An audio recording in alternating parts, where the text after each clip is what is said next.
Hey guys, what's up? It is Ripe again, back with a mix of entitled people and neighbors from hell's stories. Without wasting any more time, let's jump right into the video. The first one is titled, Neighbor added an illegal pop-top addition to his house by stealing my property and destroying my fence. I taught him a lesson. Me and my family went on a long vacation to America because we never had the money to really travel before and we wanted to see the world outside of Lithuania. It was fantastic, and when we got back we noticed that the neighbor behind us had an extension done to his house. He had a ranch-style home, one floor, and got a pop-top addition where he got a second floor. It looked decent, but right away I was a little shocked that he had the kind of room to do that. His property was not that large and the second floor had a bit of an overhang over the first, so it came out more towards our property than the first floor did. For a little while I thought maybe I was just not remembering things right and I was a mess due to jet lag. Still, it kept making me feel uneasy, so I wanted to just go and check out the backyard for myself. The fence was still there, but I noticed that the dirt under it looked kind of new and I could have sworn we had more flower bed area back here.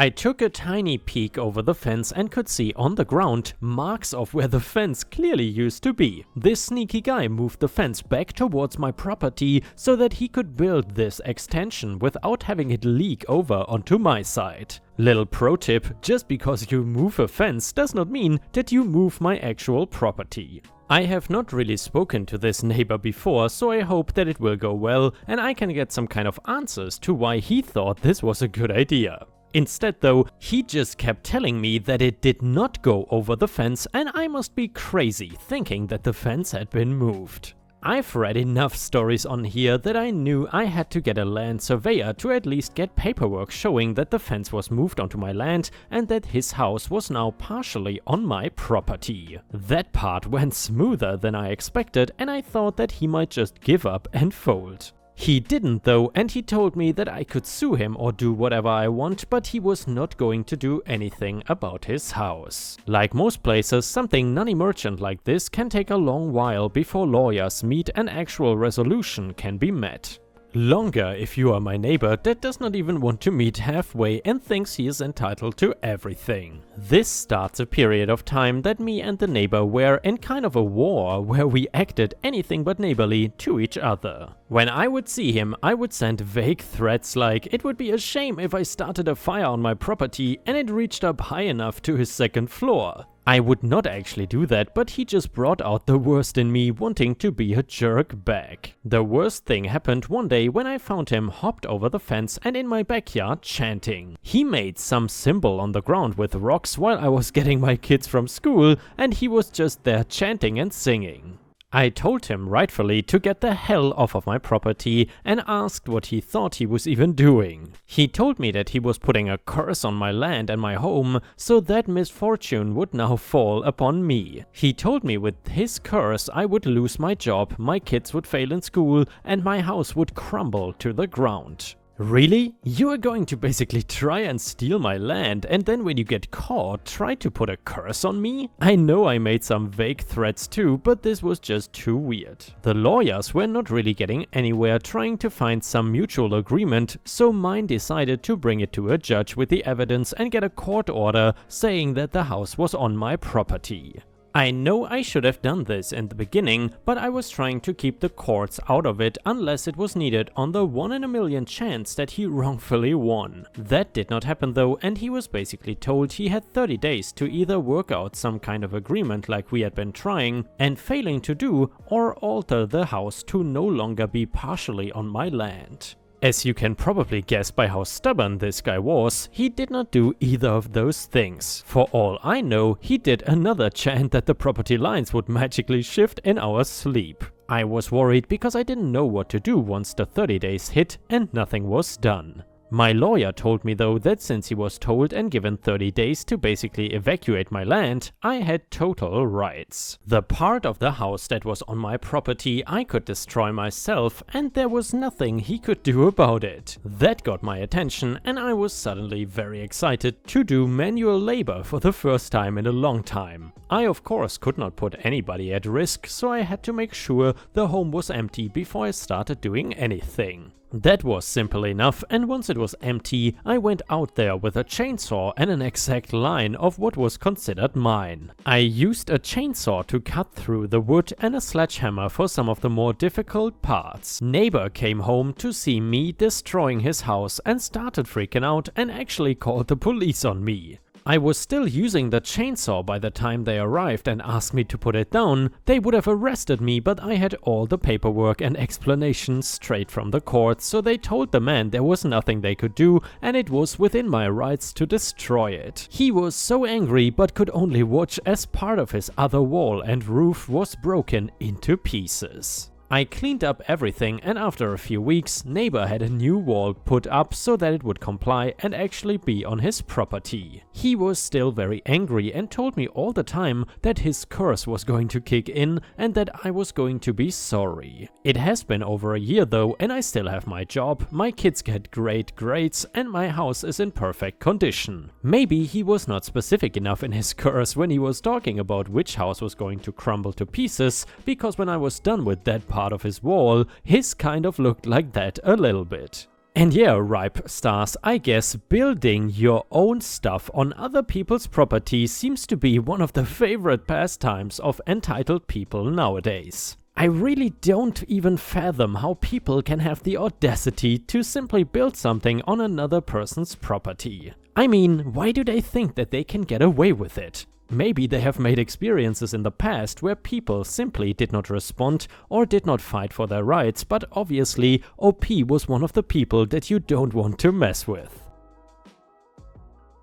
The next one is titled, Never Mess With My Wife. If there is one thing I can say for certain is that I am protective of my family, especially my wife, and I don't allow anyone to mess with my family. So, my brother-in-law to this day still lives with my in-laws. He is in his early 30s. From what my wife has told me, and I've seen enough evidence to affirm her statements, they have spoiled him rotten his entire life. He is adopted, of the fair complexion as opposed to my wife, and IL's melanin-rich tones, so she suspects some odd fantasizing on their part that I won't really get into, but I could definitely see them participating in it. He could burn water, he is that inept, eats nothing but crap food, is horrendously overweight, does not have a job and actively refuses to get one unless you are doing all the legwork for him. Gets to go out to the Disney and Universal parks all day and throws a tantrum anytime he is asked to do any kind of chores, to name a few issues I have with him. He is also super creepy towards my kids, and given a history that is not really mine to explain, but you can guess, that is grounds enough for me to not want him within a mile of my family. He still demands their respect because I'm an adult and your uncle, so you have to respect me. But I have to put up with him because I try not to rock the boat as much as possible. My wife's relationship with her parents is rocky enough as it is, a real-life Cinderella story. We got married in mid-2015 and her parents invited themselves to our place on base housing to come see our new home. Of course, they bring EMC, entitled man-child, with them. This EMC has already been stuffing his face with what little snack foods we got in the house, did not ask to my recollection because we are family and families share what they have when family visits, or some such tripe my mother-in-law said. Not too long after he starts berating and bullying my ATT 10-year-old son, a grown man bullying a barely double-digit aged child by name-calling, I am still new to the step-parent and new husband role and don't want to overstep, so I let my wife start to handle this. She asks him to stop as it is upsetting our son. He does for a little bit but goes right back at it a few minutes later. Once again, my wife asks him to knock it off and that this behavior won't be tolerated in our home, and he starts having another one of his ungodly tantrums.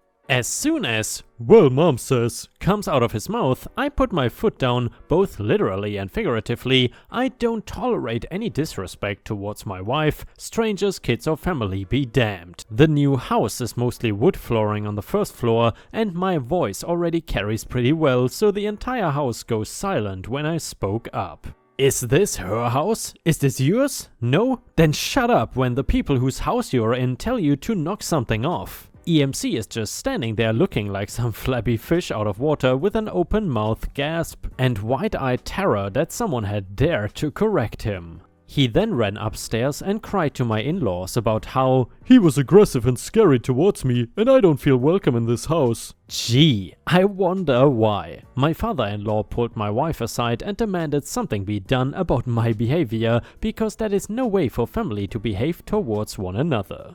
She told me all this, and to this day I still don't apologize for anything they deem as rude or unseemly, because that one instance of their 6-foot sack of turds behavior tells me that they have no room to criticize anyone on parenting or general behavior.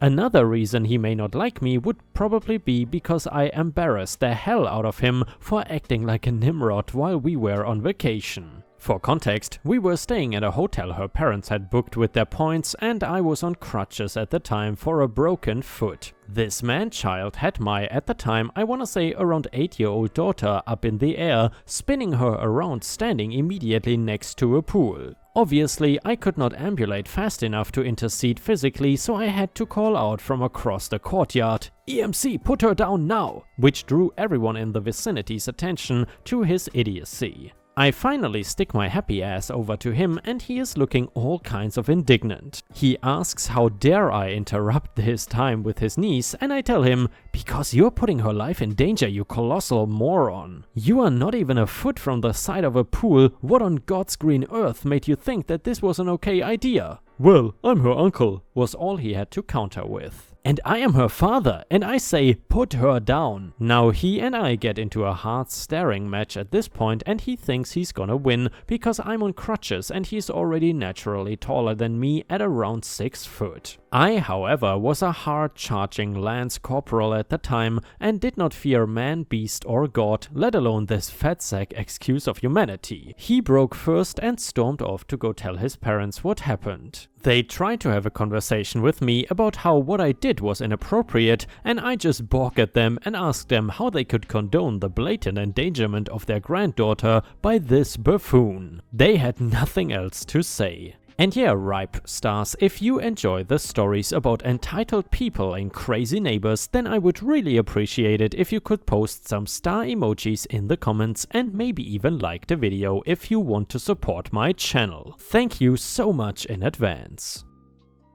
And the next one is titled Insane Level of Entitledness. This is a story about a client of mine and the crazy levels of entitledness I experienced here. My client bought a house, the previous owner had dementia and Alzheimer's, and the family had a hard time finding all her stuff and cleaning the house because she had put stuff in weird places in confusion. My client knew this. He was told they had a hard time finding some of her things but were not specific about what they were still looking for. So my client moves in, and while he is renovating and moving in, he finds hidden in the back of the attic a jewelry box. He immediately runs to the local jeweler to appraise the jewelry, approximately $5,000. He happily returns home thinking he found the jackpot. Since they are living in a small town, the jeweler knew the relatives and told them that client had found their mother's jewelry box, the box they could not find. The relatives are outraged and send him a letter demanding him to hand over their heirlooms. He comes to me claiming that he bought the house and everything inside of it, so whatever is left behind is now his. And if he did not get ownership of the box, does he at least deserve some compensation? Unfortunately for him,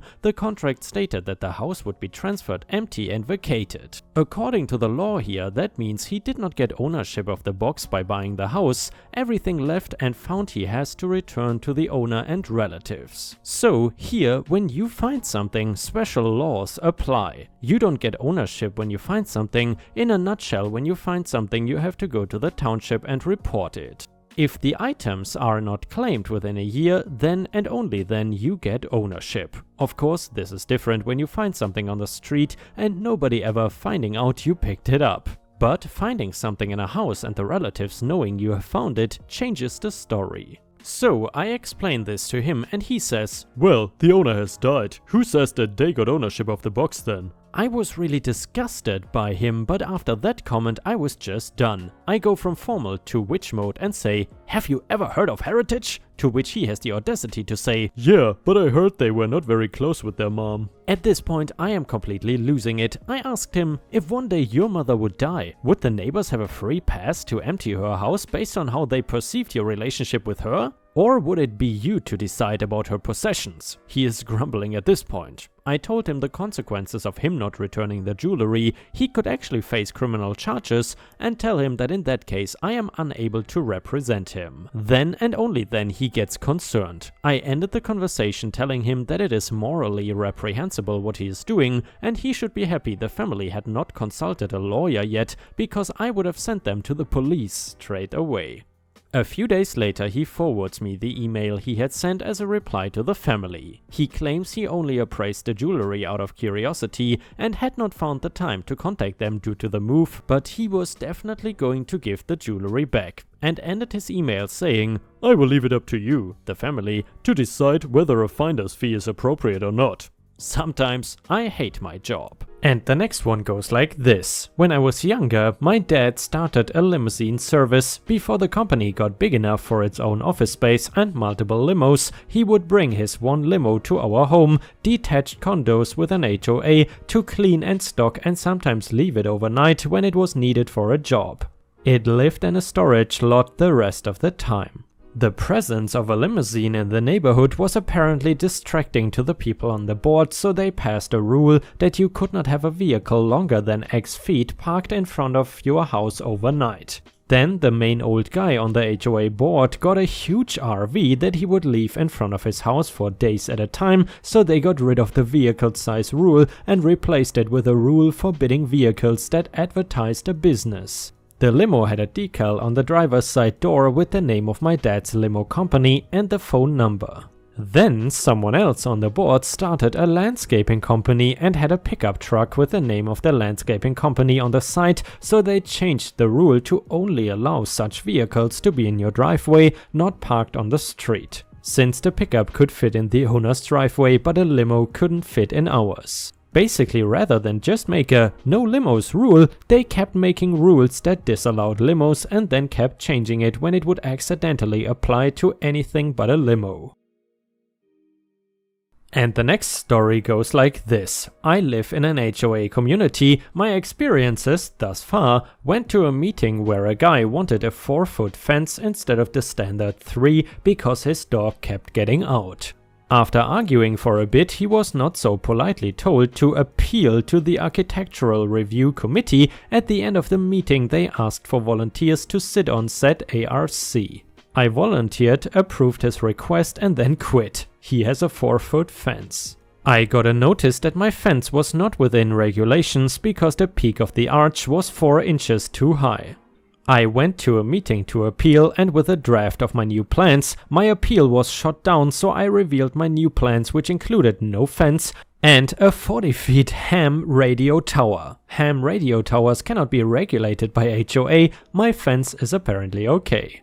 Next, I got a knock on the door one day from someone soliciting home repairs for my damaged garage door frame. I politely told them no thanks, and a few days later got a letter from the HOA. Out of curiosity, I looked up the business, and sure enough, one of the board members owned the home repair business. I sent the HOA board a letter of my finding with a copy to my attorney general. Apparently my garage door frame is also okay.